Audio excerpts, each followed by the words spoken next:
कहानी शुरू होती है एक छोटे गांव के किनारे एक अजीब सी नदी के साथ। गांव वाले कहते थे कि इस नदी को भूतिया नदी कहा जाता है क्योंकि रात्रि को इसमें कुछ अजीब हो जाता है। एक दिन गांव के दो लड़के गर्वित और राहुल नदी के पास जाने तय करते हैं और दूसरे दिन दोनों लड़के दोपहर के समय नदी में जाते हैं तो उन्हें वह कुछ भी दिखाई नहीं देता।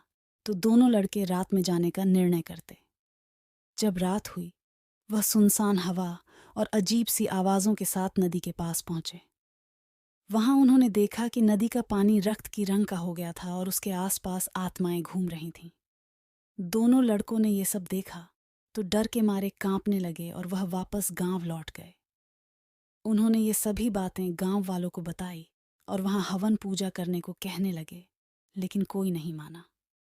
फिर उन्होंने एक बुजुर्ग व्यक्ति से सुना कि दशकों पहले गांव में एक अत्यंत दुष्ट राजा रहता था जो नदी के किनारे अपनी अत्याचारी शासनकाल में कई लोगों मारकर नदी में डालता था।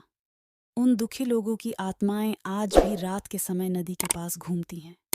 यह सुनकर लड़कों ने गांव वालों के साथ मिलकर नदी के किनारे पूजा करने का निर्णय किया और उनकी आत्माओं को शांति देने का प्रयास किया। और कुछ देर बाद आत्माओं को शांति मिली। इसके बाद वह भूतिया नदी की ओर से कोई भी आवाजें नहीं आती है और गांव में शांति बनी रहती है।